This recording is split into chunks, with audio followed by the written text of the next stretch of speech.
Forget everything you think you know about the glory of the blue and the gray. Close your eyes and let the flickering screens of 2026 fade into a thick, suffocating mist. You aren't in your bedroom anymore. The area is turning cold, smelling of damp earth and the ghost of 1,000 dying cookfires. Take a deep breath. Notice how the temperature-controlled atmosphere of your home is replaced by a sharper, older scent. You are safe, tucked away in the shadows of time, but the world has shifted beneath you. The mattress beneath you is no longer soft. It is a thin layer of straw on hard-packed dirt. Reach out with your mind and feel the rustle of that straw packed tightly into a crude wooden platform that barely fits your body. It is primitive and firm, yet there is a strange grounding security in its simplicity. Feel the scratchy, heavy weight of a coarse wool blanket, your only shield against the morning chill. It is a weight that speaks of utility and survival, a shield against a cold that feels much older and more persistent than any winter you have ever known. You've just made the biggest mistake of your short life. You have volunteered. Around you, 30 men are breathing in the dark, their dreams heavy with the iron and grit of a war that has only just begun. The silence of the modern night is gone, replaced by a symphony of subtle, ancient camp sounds. From somewhere far off in the encampment, you hear the low, rhythmic neighing of horses and the metallic clink of a supply chain. There is the muffled murmur of voices, dozens of unwashed men turning in their sleep, their collective breathing creating a heavy sigh that hangs in the humid wood smoke air. The year is 1862, and you are lying in a Union Army training camp on the quiet, wooded outskirts of Washington, D.C. You aren't here by accident or by the force of a draft. You are here because you chose to stand while others stayed behind. You have traded the certainty of your comfortable future for the immense, looming shadow of history. In this darkness, the blue uniform folded near your head is not just clothing. It is a promise you have made to yourself and to a nation torn in two. Listen to the wind as it brushes against the heavy white canvas of the tent above you. It is a rhythmic, soothing sound, like the sails of a great ship navigating an inland sea. Beyond the tent flap, the dying embers of 100 cookfires cast a faint amber glow against the fabric, pulsing like a slow, glowing heartbeat. There is nothing for you to do right now but exist in this space. The demands of the army, the harshness of the drill, and the weight of the rifle are all miles away in the light of tomorrow. The camp is a vast city of ghosts and shadows, settled and still under the distant, indifferent stars. You are tucked away in a moment of absolute earned rest. The world of the 21st century is a dream you once had. This straw, this wool, and this cold night air are your only realities now. Let the heaviness of your limbs anchor you to this hard wooden bunk. You are a soldier at rest, protected by the thousands of men sleeping in neat, white rows across this canvas city. In a few hours, the sharp silver notes of a brass bugle will tear through the silence like a bayonet, calling you to a life of iron and grit. You will hear the sergeant's boots crunching on the frozen dirt and the bark of orders that brook no delay. But that time has not yet arrived. The sun is still far below the horizon, and the mist is still thick over the Potomac. For now, stay here in the deep, velvet dark of the 19th century. The morning is coming, but for this long, beautiful moment, you are allowed to simply disappear into the shadows of the camp. Sleep is the only order you must follow. Stay in the dark. Stay in the quiet. The transition is complete. The darkness of the tent is absolute. A heavy, velvet weight that seems to press against your eyelids, save for a single lonely lantern hanging from the center pole. It casts a weak, flickering amber glow that dances fitfully across the ribbed canvas walls, creating long swaying shadows that mimic the movement of a ship at sea. You reach out from the fading warmth of your scratchy wool blanket, your hand moving slowly through the chilled air, fumbling in the gloom for the bundle of clothes you carefully laid out the night before. Your fingers, still stiff from sleep, finally find the heavy, coarse fabric of your new uniform. It is a dark blue wool that feels simultaneously cold to the touch and alive with a rough industrial texture. Around you, the air is thick and rhythmic, filled with the sounds of 30 other men groaning and cursing in low, tired tones as they rise from their hard wooden platforms. You hear the rhythmic rustle of thick fabric, the dull thud of a heel hitting the dirt, and the faint, metallic clink of brass belt buckles, a low, domestic hum that anchors you in this pre-dawn world. There is a strange, meditative focus in these small, repetitive movements, a quiet, internal preparation for a day that you know will soon demand everything of your physical being. As you begin to pull on the trousers, the wool is so remarkably rough, it feels as though it is exfoliating your skin. A constant, sharp, tactile reminder of the utilitarian and unyielding world you now inhabit. This is not the soft, breathable, tailored clothing of your previous life in 2025. This is a suit of industrial armor, fashioned from heavy sheep's wool and saturated with iron-dyed thread. Notice the sheer weight of the 4-button sack coat as you slide your arms into the stiff sleeves. It is a dense, honest weight, designed more for 10 years of survival than for a single moment of comfort. It carries the faint, lingering scent of a government warehouse, a mixture of chemical dyes, dry cedar, and the ghost of wood smoke from the fires outside. The Union Army, in its infinite and rigid bureaucratic wisdom, ordered these garments in only 4 standard sizes, a grand attempt to fit the diverse bodies of a nation into 4 simple boxes. Consequently, the fit is an exercise in profound compromise. Across the dim tent, you see a young, skinny recruit whose sleeves hang inches past his fingertips, making him look like a child playing dress-up. Nearby, a burly blacksmith struggles with his coat, the fabric straining across his broad shoulders and the brass buttons looking as though they might fly off under the pressure. Your own uniform bunches awkwardly at the waist and pinches beneath your arms, a rough, scratchy embrace that marks you as just another blue-clad soul. A single stitch in a massive, unfolding history. The true realization of your new reality, however, comes when you reach for your footwear. You pick up the stiff black leather Jefferson boots, turning them over in the weak lantern light to find the left and the right. But as you run your thumb over the wooden soles and the hard, unsympathetic leather, a strange and disorienting truth settles in. There is no difference between them. In this year of 1862, these boots are completely, stubbornly symmetrical, identical mirrors of one another. You are holding 2 shoes that are neither left nor right, designed to be shaped only by the sheer endurance of your own feet and the inevitable, painful breaking of your own skin.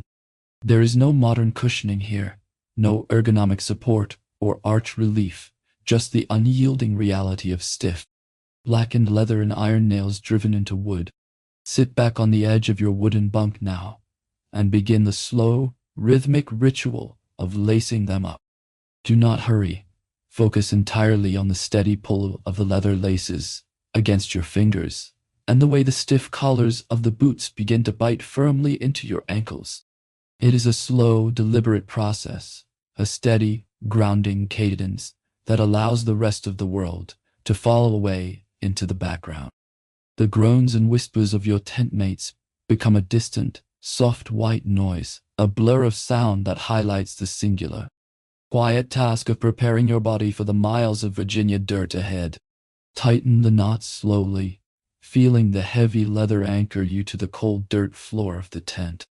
Despite the sharp discomfort, there is a deep sense of gravity in the weight of them, a feeling of being shod for a long, transformative journey from which you may return as someone entirely different.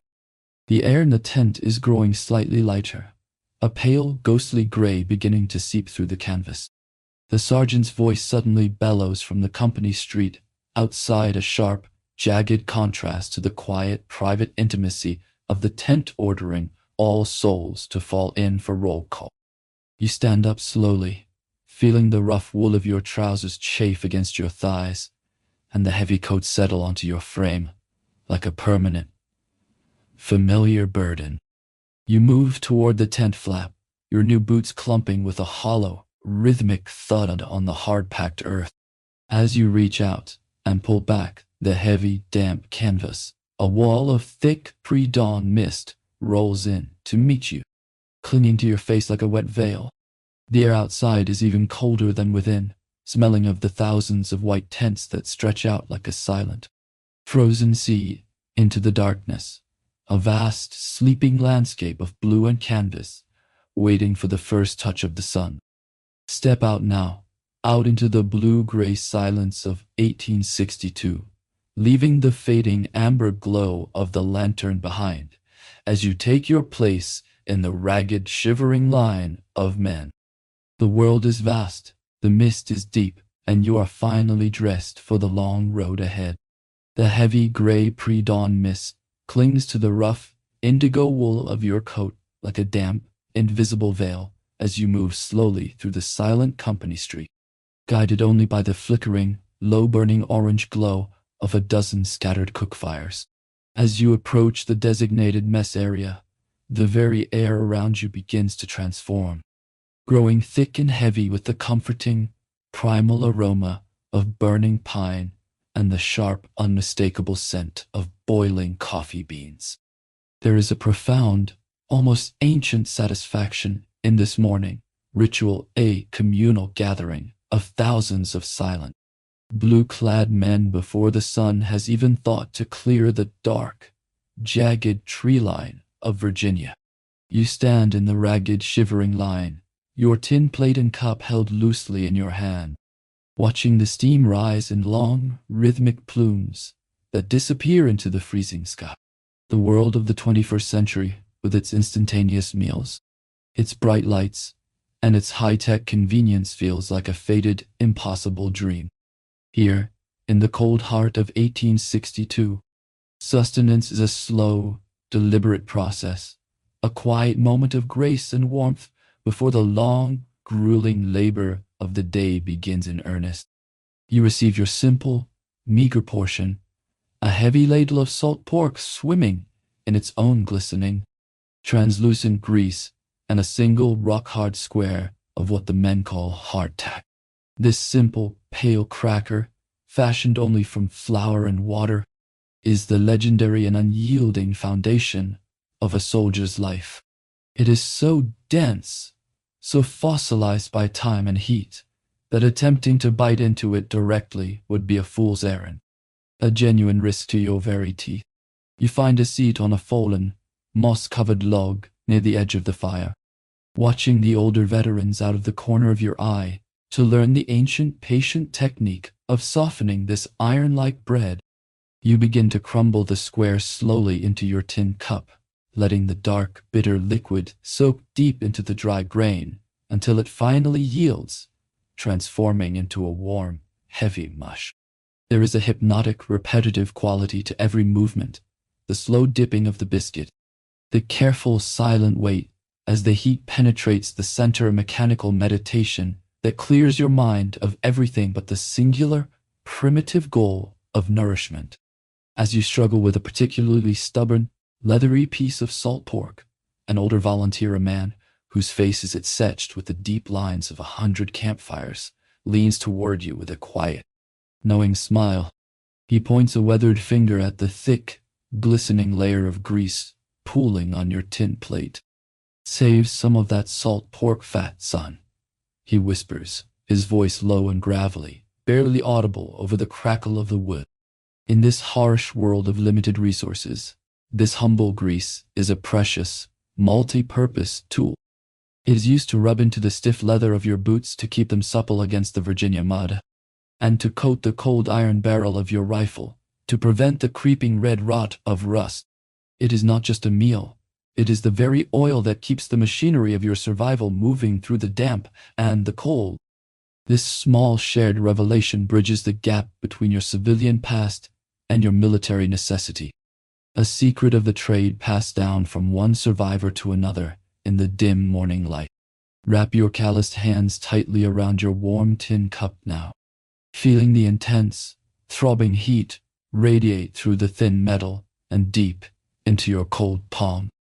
Let the gray steam rise to meet your face, dampening your skin and carrying the earthy, roasted scent of the scorched beans deep into your lungs.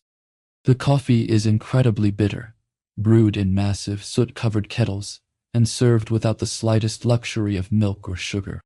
But in this quiet moment, it is the finest delicacy you have ever known. Sip it slowly, letting the warmth spread like a slow wave from your throat down to your chest, anchoring your spirit to the frozen earth beneath your heavy boots.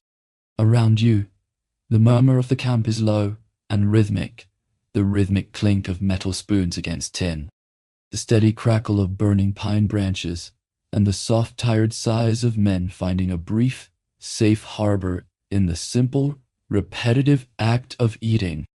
The fragile piece of the meal is suddenly broken as the sergeant's voice bellows through the morning haze, his leather-creased face appearing like a shadow through the drifting smoke.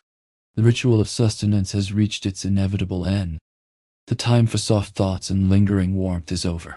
You quickly finish the last, sandy dregs of your coffee, feeling the sharp spark of caffeine bring a sudden, necessary alertness to your heavy, tired limbs. You rise slowly from your seat, feeling the rough wool of your uniform settle more firmly against your skin, and you move back into the gray light to find your rifle. The morning light is growing stronger now, beginning to illuminate the vast, white canvas city of the Union, and the first rhythmic drill of the day is calling you back into the relentless heart of the army. The road ahead is long, the mist is beginning to rise from the valley, and the heavy work of being a soldier is about to begin again. Left foot, right foot, left foot, right foot. The rhythmic hollow thud of thousands of heavy leather boots hitting the hard-packed, sun-baked Virginia dirt begins as a low, distant rumble, slowly building into a singular, bone-deep vibration that resonates through the very marrow of your skeleton. The drums take up the cadence now, a steady, unyielding rat-a-tat that dictates every second of your existence. There is no longer any room for individual thought, no space for the wandering anxieties or the sharp fears of the morning. There is only the beat and the absolute requirement to match it. Your entire world has suddenly narrowed to the dusty, swaying blue wool of the back of the man marching directly in front of you, a constant, rhythmic target that you must follow with mechanical, dreamlike precision. The training camp, with its warm cook fires and the lingering, sweet scent of morning coffee, is already a fading, ghost-like memory, swallowed by the vast, open road that stretches toward the hazy, shimmering horizon. You are no longer a person with a name, a home, or a history. You have become a single, vital cell in a massive, blue-clad organism, pulsing forward through the red dust of 1862. The cadence is set at exactly 110 steps per minute, a brisk, purposeful pace designed by the High Command to cover the greatest amount of territory, while theoretically conserving the precious energy of the men. But as the first hour bleeds into the second, and the second into the third, the military theory of conservation begins to dissolve under the rising, indifferent heat of the southern sun. The fine, powdery red dust of the Virginia countryside is kicked up by the thousands of weary feet ahead of you, rising in a thick, choking cloud that coats your face, clings to your sweaty skin, and turns to a gritty, salty mud in the corners of your mouth. Your breathing becomes heavy, deep, and perfectly synchronized with the drums, each inhalation tasting of dry earth and the faint ghost of old gunpowder. There is no talking aloud in the ranks now. Every scrap of breath is a precious resource, hoarded and used only for the relentless mechanical effort of putting one foot in front of the other. The heat trapped within your heavy indigo wool uniform begins to simmer, marinating you in your own salt and sweat until the coarse fabric feels twice its original weight against your skin. Yet, the rhythm continues left, right, a kinetic meditation that numbs the mind, even as it punishes the body. As the long miles stretch on, you become acutely, painfully aware of the massive weight strapped to your back, the burden the veterans call the elephant. Your knapsack, loaded with your spare socks, your precious crumpled letters from home, your heavy wool blanket, and your share of the company's heavy gear, has transformed from a simple pack into a living, malevolent weight. It feels as though a small, heavy child is sitting directly on your tired shoulders, their heels digging into your shoulder blades, and their cold hands pulling back on your collarbone. Every step sends a sharp, rhythmic jolt of pain up your spine, and the leather straps, soaked through with your own sweat, begin to chafe and fire through the wool of your coat, flaying the tender skin beneath. Your shoulders are on fire, a dull, throbbing ache that eventually gives way to a strange, distant, and merciful numbness. You adjust the straps one more time, shifting the load, but the elephant only settles deeper into your frame. A constant, heavy companion that demands you acknowledge its presence with every agonizing yard of road you cover. Despite the mounting fatigue, a strange hypnotic quality begins to settle over the long blue column. A soothing, rhythmic swaying that is almost beautiful in its collective, silent suffering. You watch the rhythmic bounce of the bayonet scabbard on the man to your left, the steady swaying of the canteens, and the synchronized tilt of 1,000 blue forage caps moving as one. It is a blue river flowing relentlessly through a green and dusty land, a sight that would look heroic and grand from a distant hilltop, like the oil paintings in a gallery, even as it feels like a slow-motion struggle from within. The sound of the march, the rhythmic creak of hundreds of leather straps, and the collective, labored whoosh of human breath becomes a deep form of white noise, a steady humming drone that allows your mind to finally drift away from the immediate, sharp agony of your feet. You are caught in a loop of time and motion, where the past is a mile ago, and the future is simply the next time your left heel strikes the dirt. The exhaustion is no longer a sharp edge. It has become a soft, heavy, and warm blanket that wraps around your senses, blurring the edges of the world until only the rhythm remains.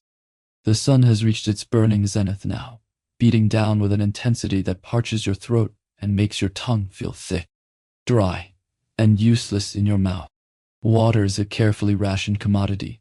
You are allowed only 2 small swallows every hour, a discipline that feels nearly impossible when your very soul feels as dry as the red road beneath you. You've already drained a significant portion of your canteen, a rookie mistake that you know you will pay for in the long, thirsty miles of the late afternoon. But even as the thirst begins to claw at your throat, a quiet murmur starts at the head of the column and ripples back through the ranks like a cool, refreshing breeze. The creek is near. You can almost smell the dampness in the air, the scent of green moss and cold, running water waiting just beyond the next rise in the dusty road. The promise of rest, however brief, lends a momentary, blessed lightness to your leaden limbs. The drums continue their relentless hollow beat, and the elephant still clings tightly to your back. But for a moment, the rhythm feels less like a burden and more like a bridge leading you toward the water. Keep your tired eyes on the blue, back in front of you. Left, right, the water is waiting. Keep the cadence, keep the rhythm, keep moving. The relentless, rhythmic thud of the long march finally grinds to a heavy halt as the sun begins its slow, amber descent behind the jagged dark tree line of Virginia. But for the weary volunteer, the end of the dusty road does not signal the beginning of rest. Instead, your company is immediately assigned to fatigue duty, the essential, unglamorous, and back-breaking labor that keeps a sprawling city of thousands from collapsing under its own immense weight. You find yourself standing in a low-lying, quiet field, a heavy iron spade gripped in your calloused hands, tasked with digging the long, narrow trenches that serve as the camp's only latrines. We aim for a spot at least 100 yards downwind, hoping the distance and the evening breeze will mask the sharp, suffocating stench that inevitably clings to the air wherever thousands of men gather in such staggering numbers. There are no buildings here, no privacy, and no comfort, just a raw, jagged opening in the earth with a single, rough-hewn log laid across it.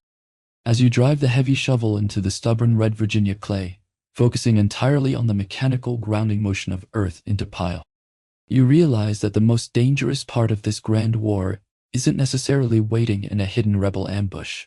It is right here, beneath your very feet. In this vast, sprawling landscape of white canvas and blue wool, the most lethal enemies are not the men in gray uniforms across the field, but the microscopic, silent predators that your body never sees coming. While the newspapers back home speak of the glory of the bayonet charge, the hollow-eyed veterans in camp speak only of camp fever, the terrifying, invisible march of typhoid, dysentery, and smallpox through the tightly packed tents. These silent killers move through the ranks faster than camp gossip, turning a man who was healthy and laughing at breakfast into a tragic memory by the time of supper. You look at the thousands of men living in such close quarters with minimal sanitation and realize that the heavy odor of the camp is almost visible. A sweet, sour stench of lingering sickness that hangs over the neat rows of tents like a heavy, gray fog. It is a war of attrition fought quietly in the gut and the blood, where the simple, mindless act of drinking downstream from another regiment can be a final, fatal mistake. In this quiet, dusty afternoon, the vulnerability of the human frame feels absolutely fragile. Precious vessel surrounded by a sea of unseen, biological threats. The veterans, like the weathered and stoic Miller digging steadily beside you, carry a grim, hollow-eyed wisdom about this invisible front. He leans heavily on his shovel for a moment, pointing toward the newly dug trenches with a calloused, dirt-stained hand. The truth he shares is a staggering, quiet blow to the romantic, patriotic notions of a young volunteer. For every soldier shot down by a lead enemy bullet, 2 more will die miserably, curled up in their own filth, their bodies consumed by gruesome diseases that defy the modern imagination. Approximately 2/3 of the hundreds of thousands who will perish in this vast conflict will never even see the smoke of a battlefield. They are murdered by tiny enemies too small to aim at, their names destined for forgotten, unmarked graves. This is the true gauntlet of survival you have signed up for, a daily, grinding struggle against starvation, exposure, and the slow, soul-crushing reality of a camp that kills more effectively and more silently than any Confederate sharpshooter. When the heavy labor is finally finished and the dark trenches are covered, you seek out the nearby creek, the very same one that whispered distant promises of relief during the scorching heat of the afternoon march. Kneel down slowly on the soft, mossy bank and plunge your blackened, dirt-stained hands deep into the cold, flowing water. Feel the immediate shocking and beautiful chill as the current washes away the grime of the trenches and the salty, red grit of the long road. There is a profound, almost spiritual cleansing in this solitary moment, a soothing ritual that restores a small, vital piece of your civilian humanity. Watch as the clear water swirls around your tired wrists, carrying away the physical reminders of the day's exhausting toil. The rhythmic, steady babbling of the stream over smooth, ancient stones creates a natural white noise, a gentle, liquid sound that drowns out the shouting of the distant sergeants and the low, agonizing groans of the sick in their tents. For a few precious minutes, you are simply a man at a river, finding a brief, safe harbor in the purity and the coldness of the moving water. As you slowly make your way back toward your tent, the long, purple shadows of dusk begin to stretch across the camp, and the very first twinkling campfires emerge like fallen stars against the rapidly darkening sky. The harshness of the afternoon's fatigue duty begins to soften in the twilight, replaced by a quiet, restless sense of anticipation. A supply wagon has arrived at the far edge of the company street, and a small, excited crowd is already gathering, their tired faces illuminated by the warm, amber glow of swinging lanterns. You hear the company clerk's voice rising clearly above the low murmur of the men, calling out names that link this muddy, distant camp to a forgotten world of warm kitchens and soft, dry beds. It is mail call, the daily, essential lifeline that keeps the human spirit alive when the physical body is failing. You join the group, your heart beating a little faster against the rough wool of your coat, hoping with a quiet desperation to hear your own name called into the cooling night air. The invisible enemies are still there, waiting in the dark shadows of the tents, but for now, the promise of a single letter from home is the only thing that truly matters.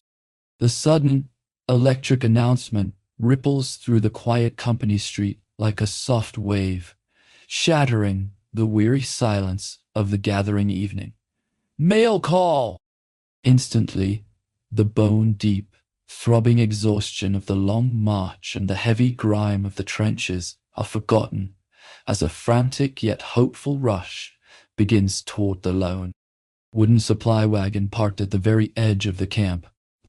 You join the gathering crowd, a vast sea of blue wool illuminated by the flickering amber glow of swinging lanterns and the dying red embers of 100 nearby cook fires. There is a desperate, quiet energy hanging in the cooling air as the company clerk stands atop a weathered wooden crate, his voice rising clearly above the low, anxious murmur of hundreds of men as he calls out names with a slow, agonizingly beautiful deliberation.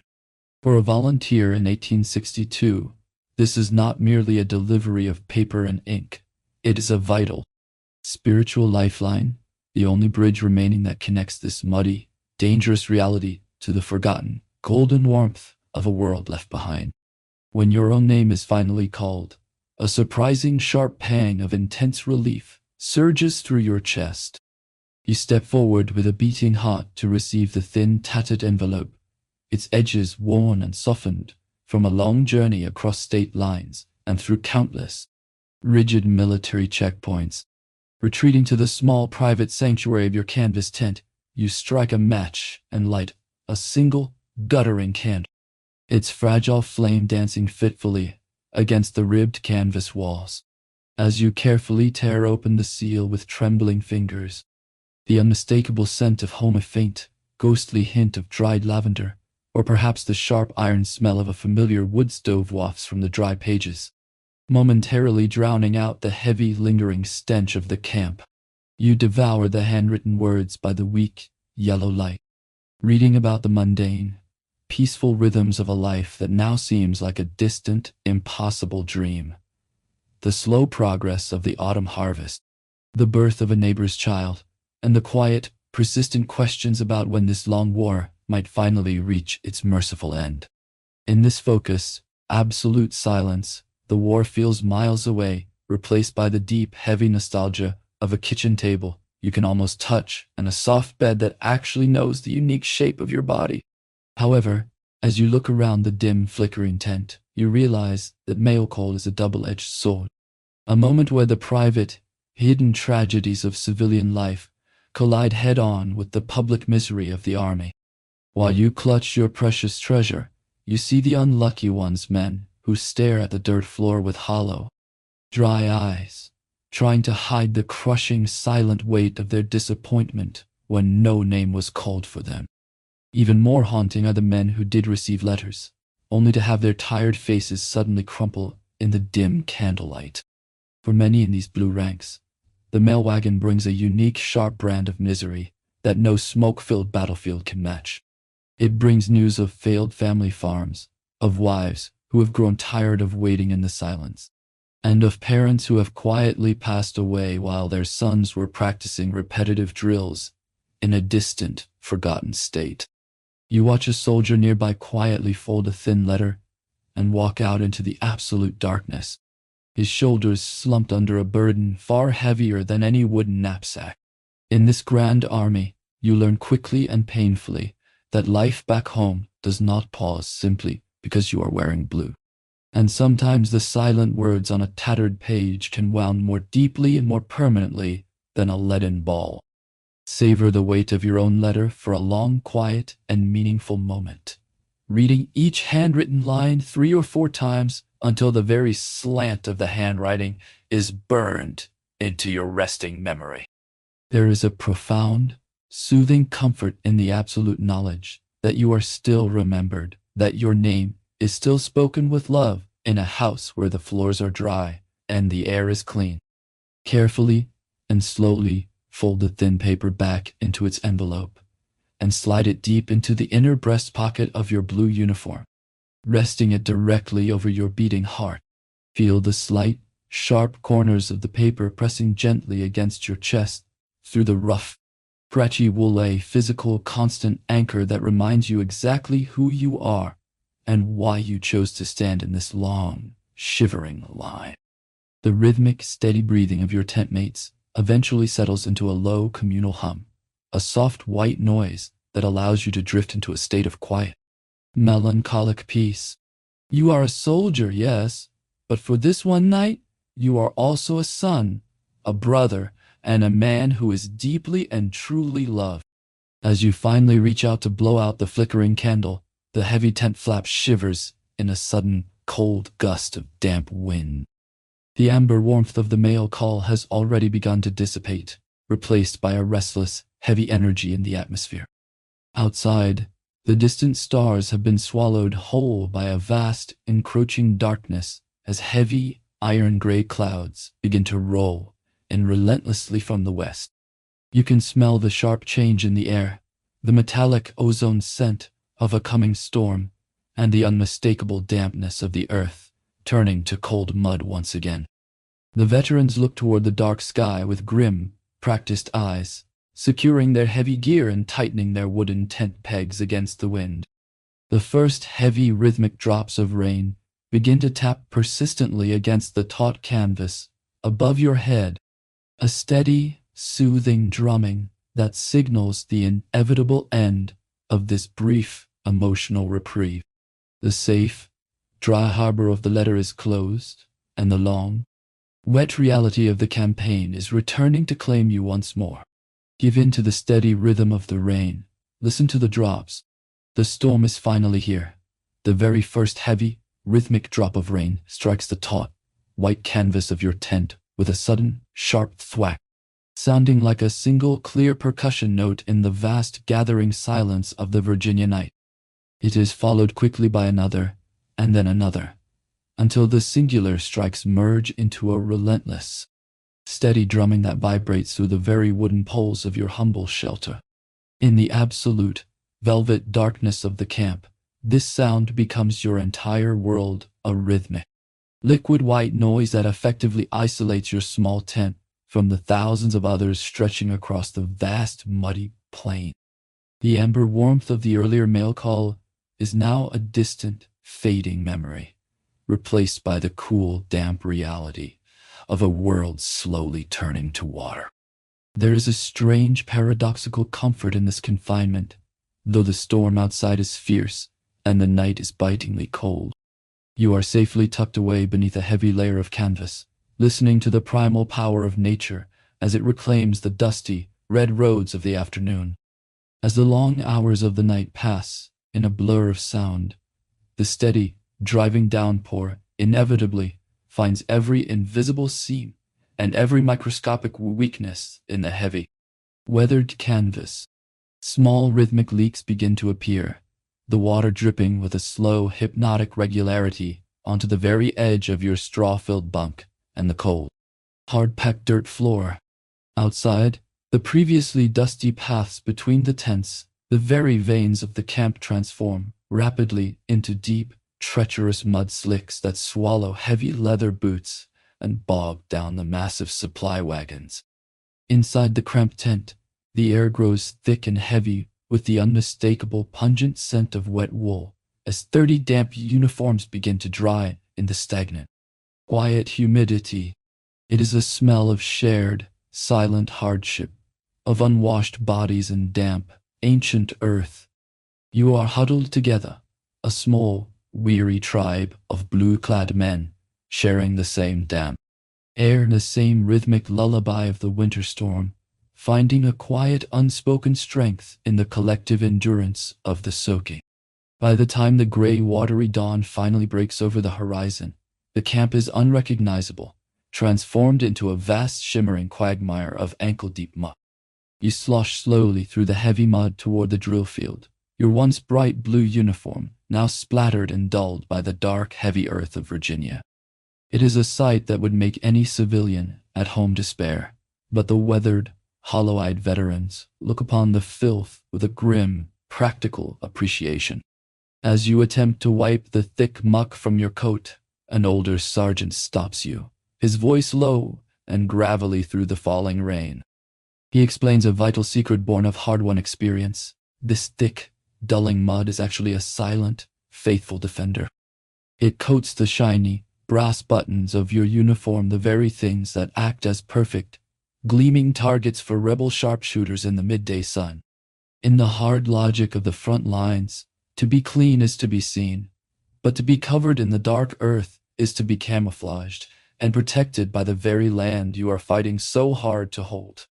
Return now to the relative, fragile shelter of your tent during a brief midday break, wrapping yourself tightly in your scratchy, damp wool blanket. The rain has not ceased. It has only settled into a more persistent, rhythmic drizzle that seems to slow down time itself.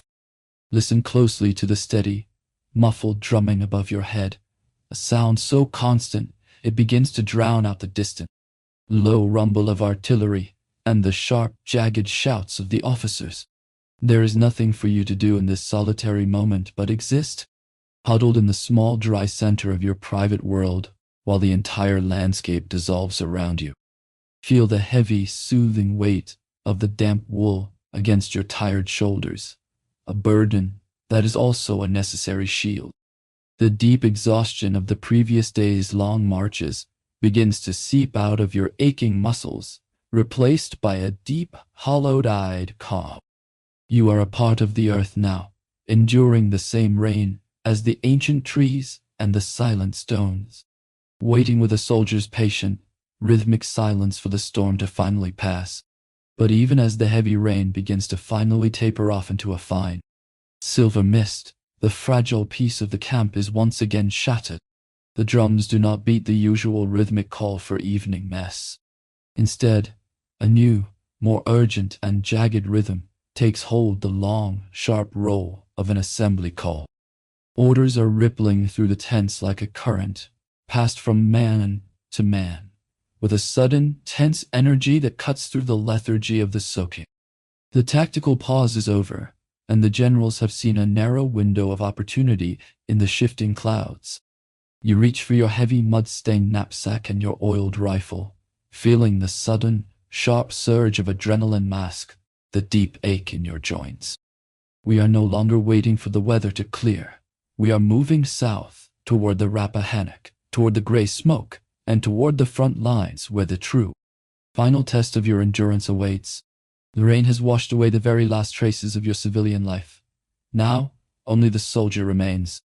Step out now into the cooling mist, the heavy mud clumping on your boots, as the long blue column begins its rhythmic crawl toward the dark heart of the war.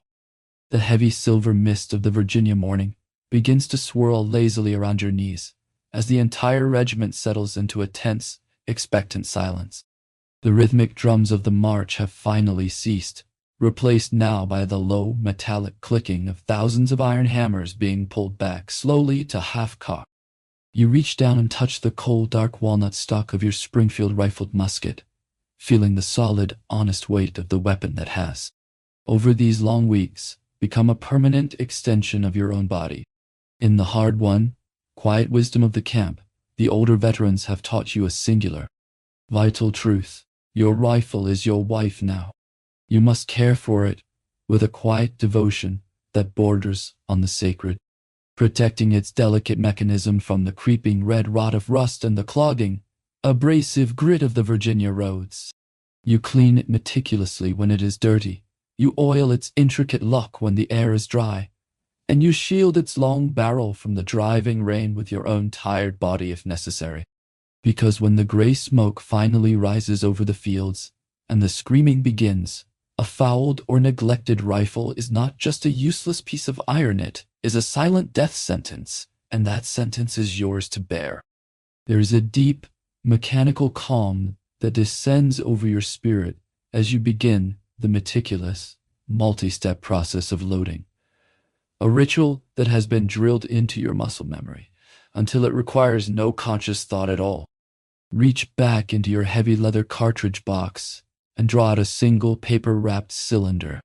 Feel the waxy, smooth texture of the paper against your fingertips. Bring it slowly to your lips and bite the end off with your teeth, tasting the bitter, sharp, metallic tang of black gunpowder as it coats your tongue. Pour the fine, dark grains down the long, cold iron barrel, listening intently as they hiss like dry sand against the smooth interior walls. Next, place the heavy, cold lead minier ball into the muzzle, feeling its weight resist your touch for a brief moment before you draw your steel ramrod with a rhythmic zip. The sound of the loading process is its own unique, rhythmic symphony, a series of sharp, metallic clicks, followed by the deep, satisfying thump of the lead ball being driven home against the powder. Focus your entire mind on the clink thump of the ramrod as it slides rhythmically in and out of the barrel, a steady hypnotic cadence that slowly drowns out the frantic pounding of your own heart. There is a strange soothing quality to this mechanical repetition, a way for the mind to anchor itself firmly in the physical world while the distant horizon grows dark with the coming storm of battle. You are no longer a man afraid of the vast unknown. You are a technician of survival, performing a task that has been repeated by millions of men in thousands of forgotten fields. Each movement you make is precise, each gesture is economical and calm, a focused, solitary meditation in the face of absolute, impending chaos. As you work with your hands, you recall the clever, desperate tricks passed down to you by men like Miller, who have survived seasons of fire, blood, and mud. He showed you how to tell if your percussion caps were truly dry, and how a simple, humble cork stopper can keep the dampness of a Virginia night from ruining your primary charge. But his most surprising and practical secret was the use of coffee, the same bitter, dark brew that sustains your spirit in the morning, to clean the stubborn fouling from the barrel when the proper military oils and solvents have long since run out.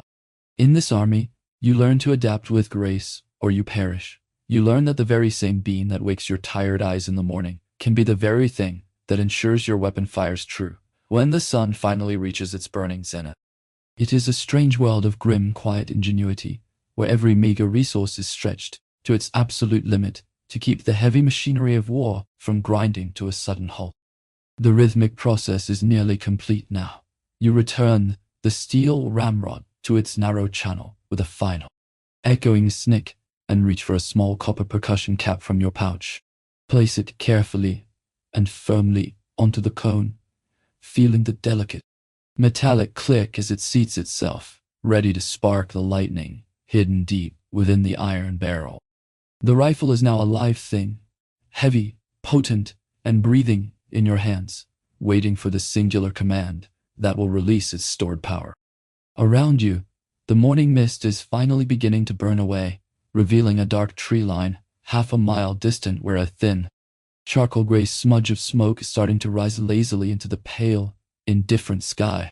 The skirmishers are falling back through the golden wheat, their silhouettes dark and sharp against the morning light. The long, grueling period of training, the endless, dusty marches, and the damp, lonely nights in the tent have all led you to this singular, focused moment of existence. The test is beginning. Hold your breath, steady your hands, the smoke is rising, and the world is about to change forever. Dogaila bondianjiachi, chitet vakash, si, nine huanshen.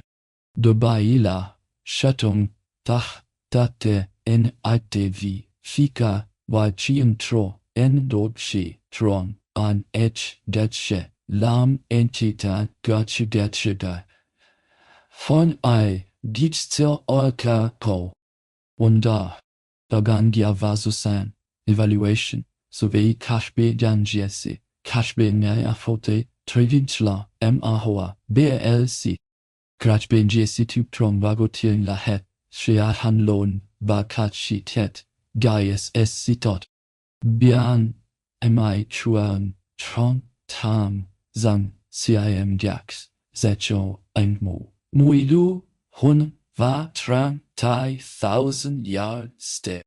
De di unai dup dai tri enachampi dogon ha bien troga ha ta dan mnt true inch I n I ash I m et c m a c o m cow any I transition ao chu ti an tux bia tar t n n a an n s a fa e as a bu an oi sa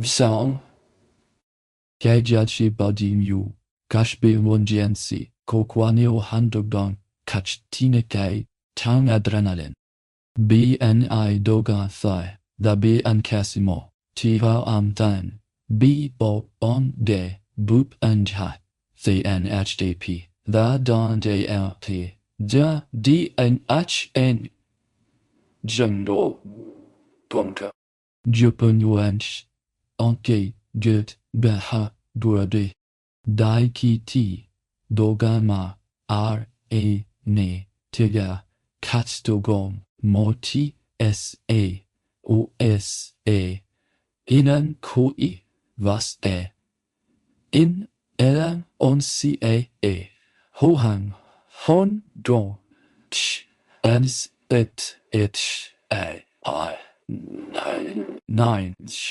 0 kitai no kitio Tanangon Jinan Chun Exatse NH update Dodishik Trashit Chuadan storytelling Dobanasi Tintoan Do Obla Ok So 2 Full script Chapter 9 0 characters target the slow rhythmic transition from the cool damp shadows of the ancient Virginia woods into the vast open expanse of a golden wheat field is a moment of profound, sun-drenched clarity.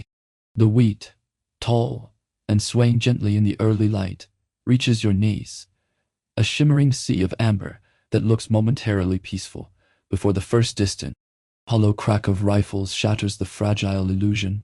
You move forward as part of a battle line that stretches for miles, a thin, undulating blue ribbon of humanity moving steadily across the open, uneven ground. There is no shouting now, only the quiet, rhythmic commands of the lieutenant walking backward ahead of your rank, keeping the intervals steady and the line perfectly straight. Your entire world has narrowed down to the steady mechanical pace of the march and the heavy, metallic presence of the rifle in your blackened hands, the very same weapon you meticulously prepared in the morning mist. The air is no longer fresh. It is becoming heavy and thick with the scent of dry grain being trampled by thousands of heavy boots in the first faint drift of bitter sulfur from the skirmish line far ahead.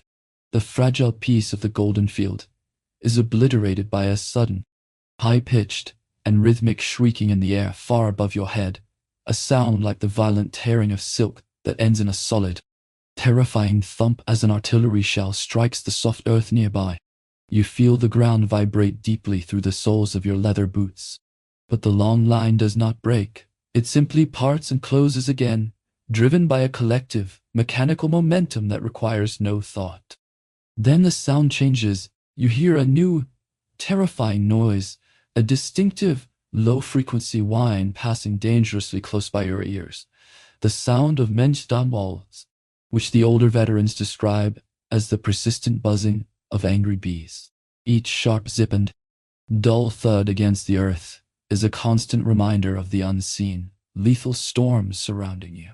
The air grows thick, gray, and opaque as the first massive volleys are exchanged, a dense, acrid fog of burnt gunpowder and sulfur that immediately obscures your vision. You are no longer standing in a sunny, open field.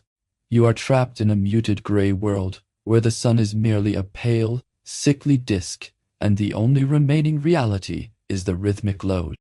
Aim, fire of the infantry drill. In this suffocating, heavy haze, The romantic, patriotic notions of war dissolve into a singular, focused, and mechanical task of survival. As you pull the heavy iron hammer back and settle the walnut stock firmly against your bruised, aching shoulder, you realize a startling, quiet truth that the manuals never mentioned. You are not aiming at individual men, nor can you truly see the faces of those who are firing back at you through the smoke. Through the swirling, heavy, and gray fog, you find yourself aiming only at the sudden, bright orange muzzle flashes of the enemy line, firing your heavy lead into the mist, as if trying to extinguish a series of distant, deadly lanterns. The battle has become an abstract, rhythmic struggle against flashes and shadows, a mechanical and repetitive cycle of tearing paper, ramming lead, and feeling the sharp, rhythmic kick of the musket against your frame.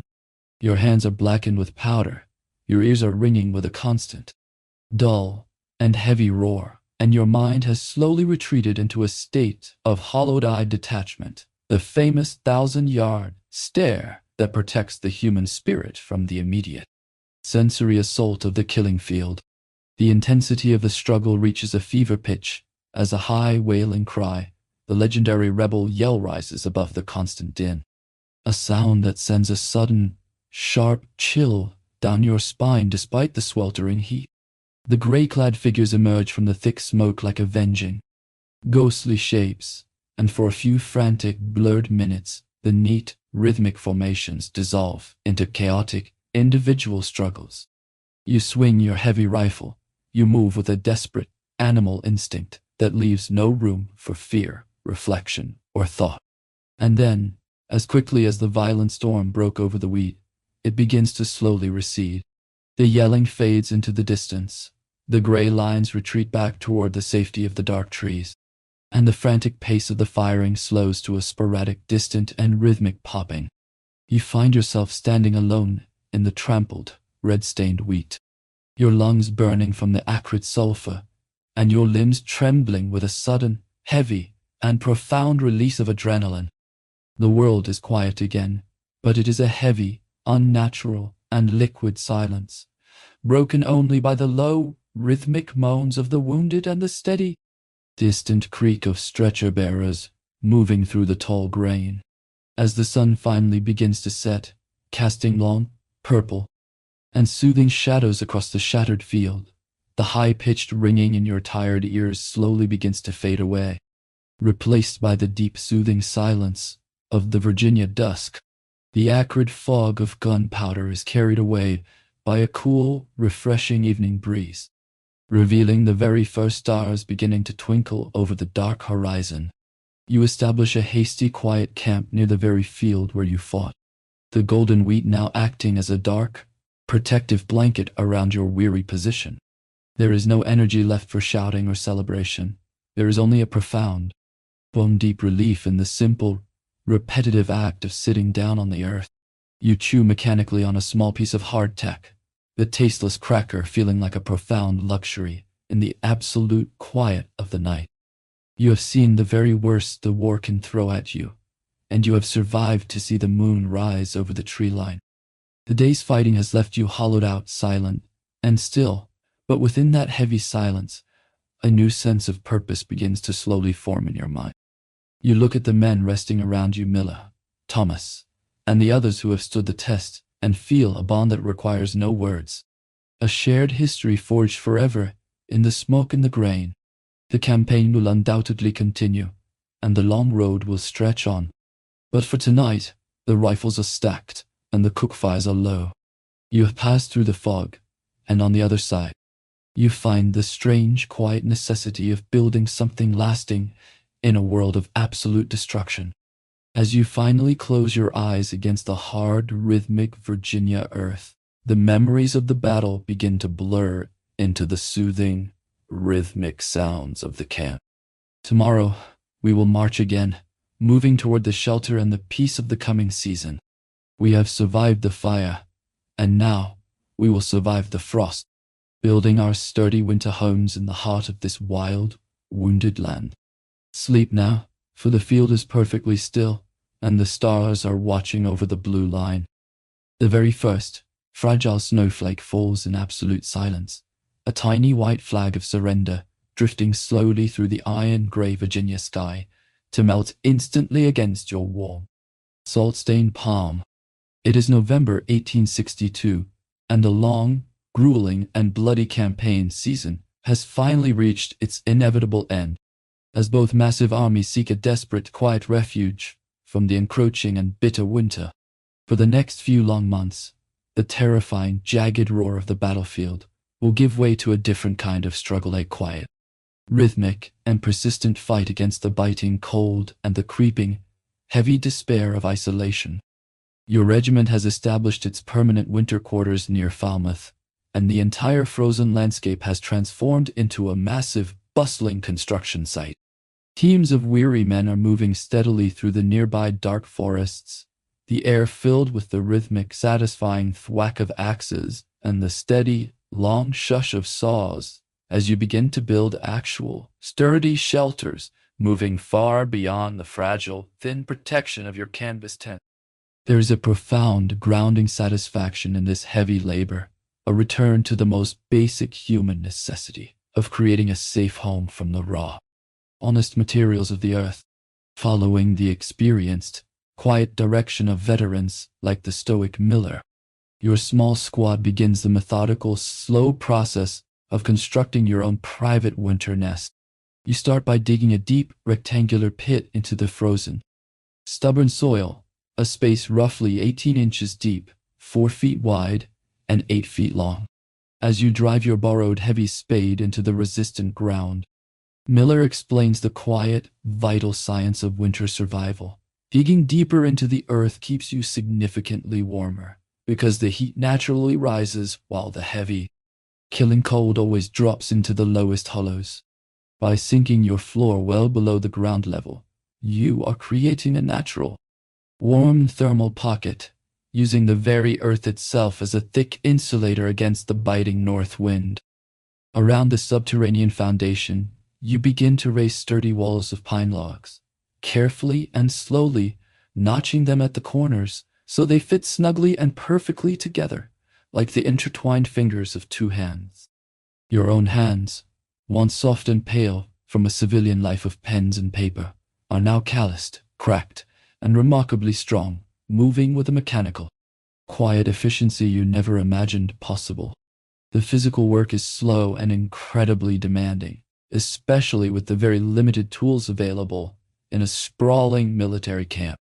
You make do with a dull, heavy hatchet and a shared rusted shovel, but the lack of proper equipment only serves to deepen the profound sense of accomplishment as the structure rises steadily, log by log.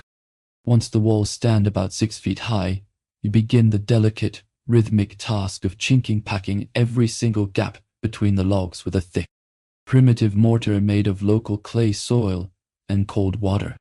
You pack the cool, wet mud tight into every crevice and crack, knowing with a soldier's instinct that every small gap left open is an uninvited guest of freezing air that will visit you in the middle of the dark night.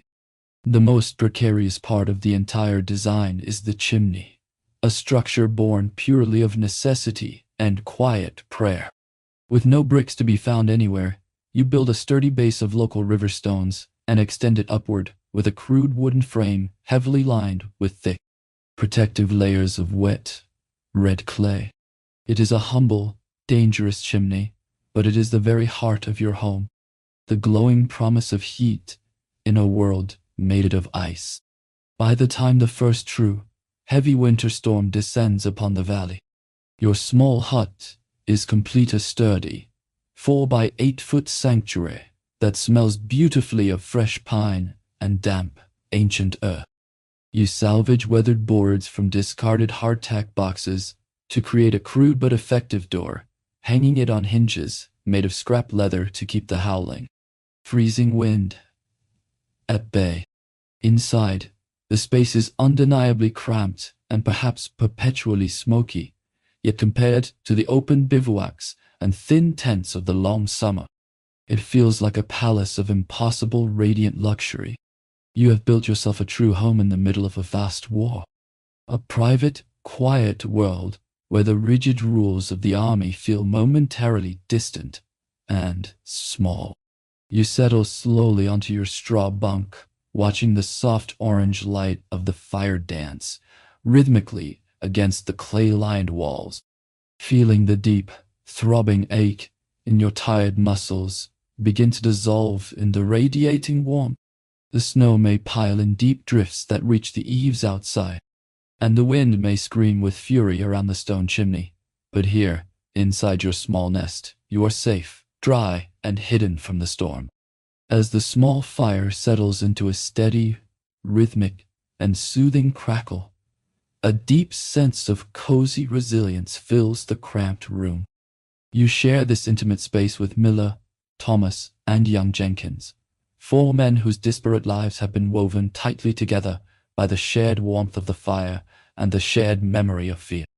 The simple, quiet act of sitting together in the warmth, watching the gray smoke drift slowly upward, creates a silent, powerful bond that transcends the harshness of your daily reality.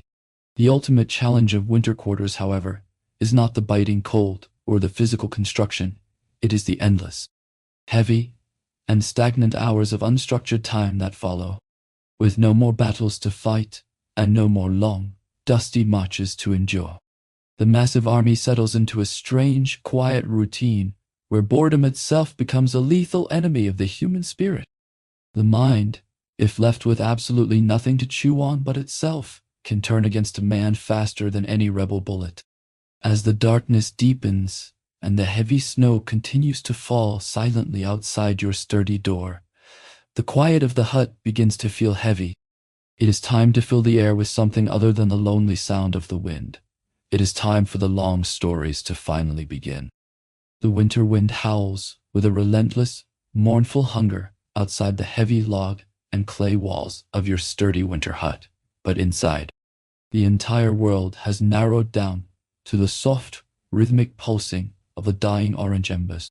You sit huddled closely around the small stone hearth, the soft light flickering across the tired, soot-stained faces of your loyal companions. There is a profound grounding stillness in this small circle, a sanctuary of shared warmth where the biting, killing cold of Virginia cannot reach. In the deep, swaying shadows of the room, the boundaries between individuals begin to slowly blur, replaced by a quiet, collective presence that feels as ancient and reliable as the fire itself. The air is thick and heavy with the comforting scent of burning pine wood smoke and the dry, earthy aroma of pine needles, a heavy atmosphere that wraps around your weary senses like a thick, protective shroud. You are safe, you are warm, and for this moment, you are no longer alone in the dark. To pass the long, stagnant, and heavy hours of winter, a soldier nearby begins a slow, mournful, and rhythmic rendition of Home, Sweet Home on a small, dented harmonica, its silver notes drifting through the cramped space like a ghostly, beautiful memory. Soon, other low voices join in, a melodic, quiet chorus of homesick men singing softly about the dry, clean floors and the soft white beds they may never see again. Between the slow songs, you share the meager, precious treasures you have managed to forage from the frozen iron edges of the camp, perhaps a small handful of tart, wild berries, or a tiny piece of home-baked fruitcake sent in a tattered, rain-stained parcel. There is a rhythmic, satisfying quality to this communal feast, a way of making the bland, repetitive military rations feel like a rare celebration of human survival. As the simple food is shared, so too are the private stories nested, quiet narratives of past lives, of warm childhood summers, and of the families waiting in the absolute silence of distant, peaceful states. As the fire slowly burns lower, settling into a deep, glowing, and steady red, the veteran Miller reaches into his tattered haversack and pulls out a small, precious, and weathered pouch of tobacco. In the absolute, bone-chilling isolation of a Virginia winter freeze, you realize a quiet, fundamental truth that no civilian back home can truly comprehend. Tobacco is more valuable than gold. It is the ultimate currency of the winter camp, a singular, quiet luxury that can calm a racing, fearful heart, dull the sharp ache of an old wound, and bridge the vast gap between absolute strangers. The ritual of smoking becomes a rhythmic, slow meditation. The patient, slow packing of the wooden pipe, the sharp strike of the match, and the long, satisfying and rhythmic exhale of blue smoke that curls lazily upward toward the thatched roof. It is a shared, silent peace, a deep agreement among men to let the terrifying worries of the coming spring campaign wait far beyond the heavy, protective wooden door. In the deepening, heavy hush of the hut, the low, gravelly, and steady murmur of Miller's wisdom begins to fill the small room, his voice acting as a steady vocal loop that anchors the entire squad. He speaks not of grand glory or complex maneuvers, but of the small, essential, and rhythmic habits that keep a man whole, taking care of your swollen feet, keeping your black powder dry, and finding a small reason to laugh when the mud is at its very deepest. His words are slow, deliberate, and carry a rhythmic cadence that perfectly mimics the steady, deep breathing of a sleeping man. Listen closely to the soft rise and fall of his voice as he tells the story of his first hard winter, of the friends he lost to the frost, and of the quiet, deep pride he feels in the men sitting around this small fire. His wisdom is a necessary shield, a way of transforming the chaotic, loud brutality of war into a series of manageable, quiet human lessons. The orange embers eventually fade to a dull silver and quiet gray, and the rhythmic drumming of the winter wind begins to soften into a gentle, persistent, and low whisper. The long, stagnant months of winter confinement are finally drawing to a close, and you can feel the subtle rhythmic shift in the air as the very first hints of spring begin to thaw the frozen, iron ground. The heavy winter beards are shaved away, the sturdy, beloved log huts are abandoned to the elements, and the regiment prepares to move south once more into the heart of history. You march steadily through the rapidly changing landscape, through the final gray fire of the last campaigns, until the war itself begins to slowly unravel.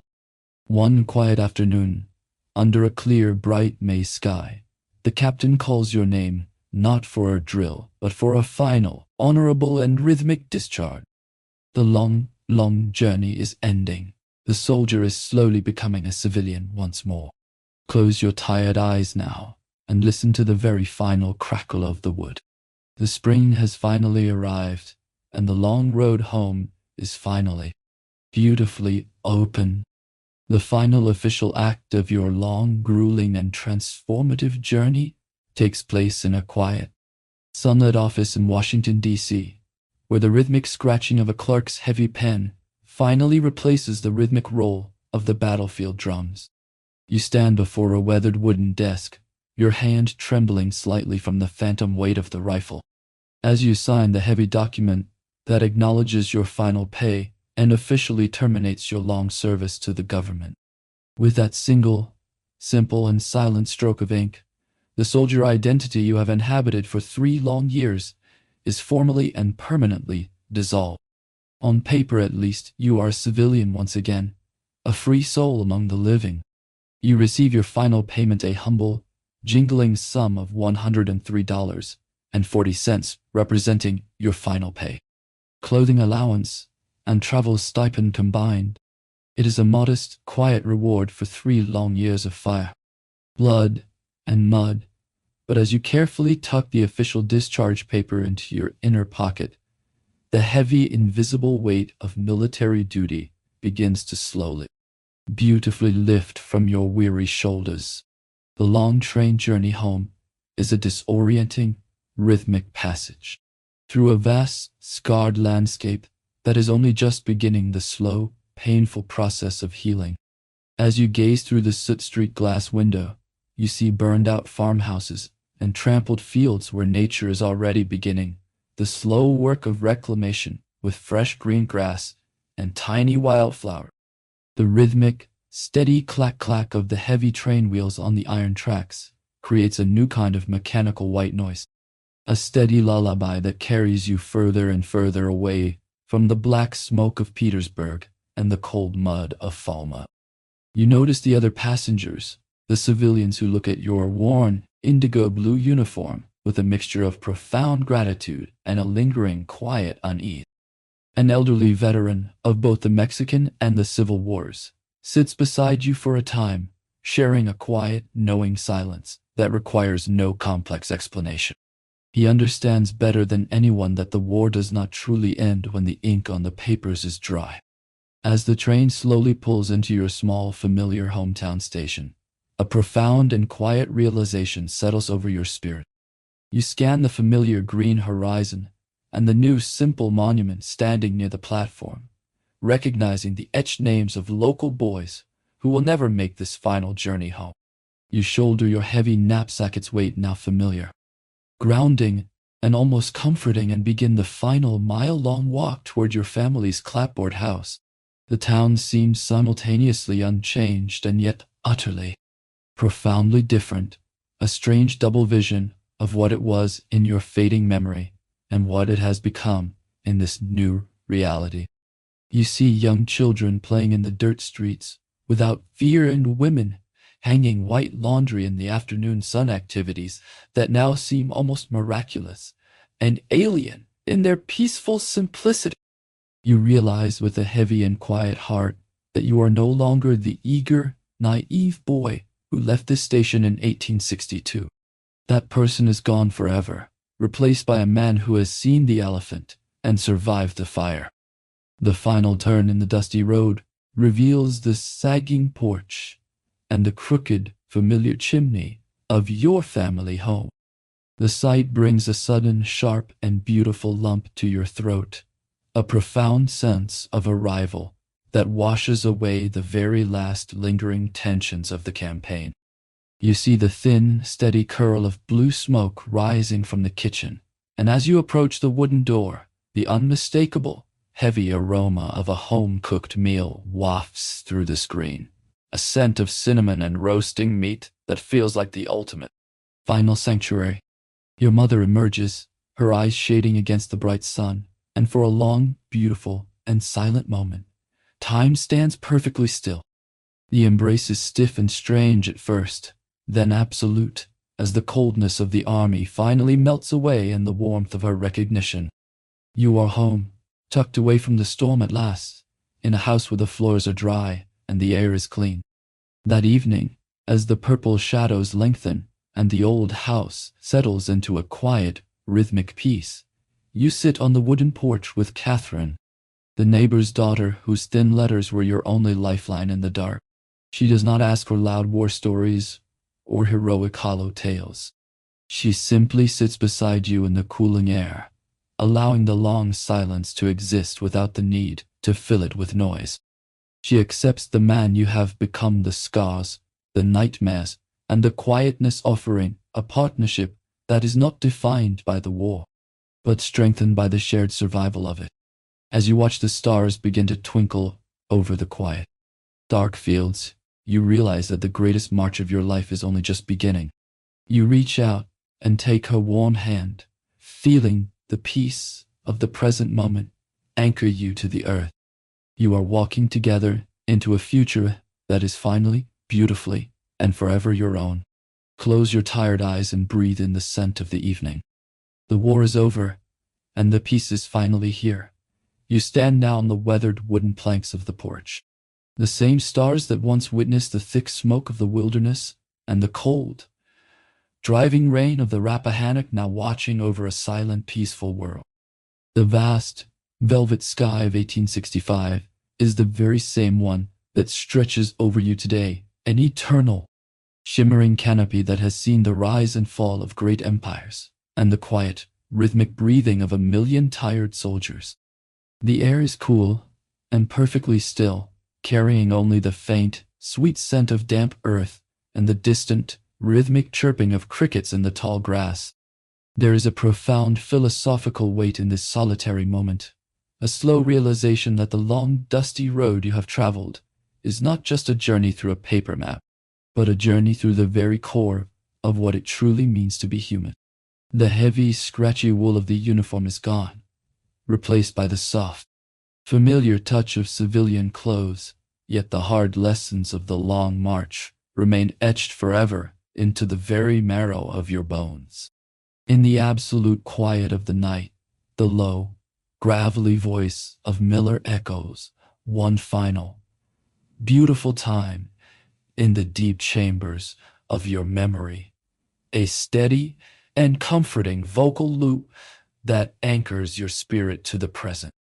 His final soft words to the squad, spoken as the regiment disbanded under a pale silver spring moon, resonate now with a new and deeper clarity. We kept our humanity. In a world that demanded you become a cold machine of war, a world of rhythmic loading and mechanical, mindless marching, you managed to hold on to the small, vital fragments of your human soul. You shared your meager rations with a stranger. You wrote your long letters by the flickering candlelight, and you found a quiet beauty in the rhythmic drumming of the rain against a thin canvas tent. Survival, you now truly realize, was never just about dodging the leaden bullets or enduring the elephant on your back. It was about the far more difficult, quiet task of learning how to live, how to love, and how to find peace after the fires of conflict had finally burned themselves out. As you slowly turn away from the dark, silent fields and step back into the radiating warmth of the house, the transition from the heavy past into the peaceful present is as seamless and rhythmic as a steady heartbeat. The heavy, iron-strapped boots are now only a memory. The hard, frozen ground of the Virginia trenches is nothing but a fading ghost. You move slowly toward your bed, a modern, soft, and white sanctuary that knows absolutely nothing of the war, yet offers the ultimate, final relief for the weary traveler. Feel the immense weight of your body as it sinks deeply into the soft mattress. A profound and heavy release of tension that starts at your toes and moves slowly, rhythmically up toward your tired shoulders. The blankets are thick, dry, and wonderfully warm, wrapping around you like a protective, soft cocoon that no winter storm can ever penetrate. You are no longer a soldier on a long campaign. You are a soul at rest, safely tucked away in a world where the only rhythm that matters is the steady, slow rise and fall of your own gentle breath. The 1,000-yard stare has finally softened into a deep, hollowed-eyed peace that comes only from knowing the long struggle is over. The sounds of the winter camp, the soft clinking of tin canteens, the snapping of dry pine wood, and the distant, rhythmic lowing of the supply mules fade into a gentle, rhythmic white noise that pulls you deeper and deeper into the soft pillows. You have walked the long miles, you have stood bravely in the golden wheat, and you have built your own home in the heart of the winter. The human spirit, resilient, quiet, and enduring, has passed through the fire and emerged whole, calm, and silent. There are no more rigid orders to follow, no more long marches to endure, and no more sharp alarms to wake you in the dark. The stars are watching, the house is perfectly still, and the peace is absolute. You are safe, you are home, the spirit endures, and the journey is complete. Sleep now, for the night is long, and the rest is well earned. Sleep now.